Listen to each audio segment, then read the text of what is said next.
Considered to be the largest empire in pre-Columbian America, the Incan Empire experienced a very rapid growth in subsequent fall with the 300 years of existence. Arising from the highlands of Peru, sometime in the early 13th century, the Incan Empire held strong until its conquest by the Spanish in 1572. Today, we will learn more about them.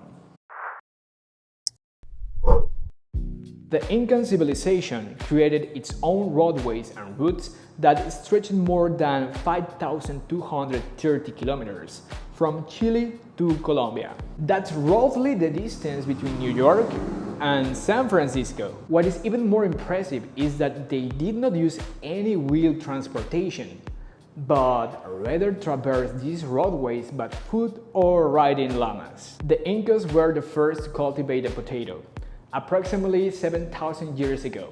Potatoes were revered by the Incas, and they often buried them with their dead. In 1534, Spanish conquistadors discovered the potatoes while looting in search of gold and treasures. They subsequently used them on their ships to prevent scurvy, and thus brought them to other parts of the world.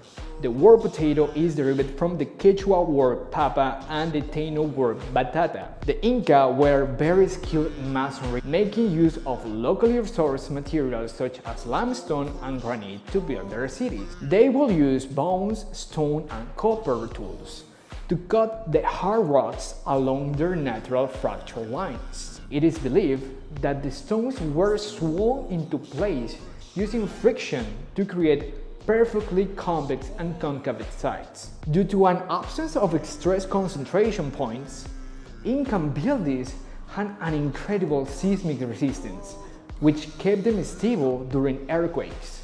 Skull deformation was a common practice whereby a cloth was tightly wrapped around their heads in children so their skull would elongate.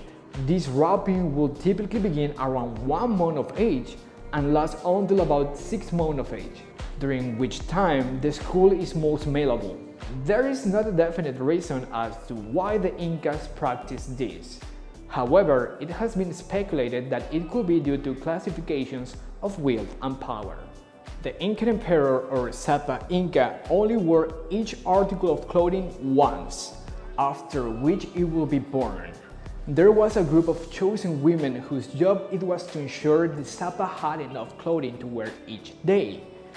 They were kept busy weaving new outfits for him to keep up with the demand. His clothes were very intricate, embroidered and covered with jewels, and his shoes were made of the finest furs and cloths. Hailed as one of the 8 wonders of the world, Machu Picchu is the most familiar icon of the Incan civilization. Sitting 9,970 feet above sea level, it was built around 1450 in the classical Incan style, with polished dry stone walls.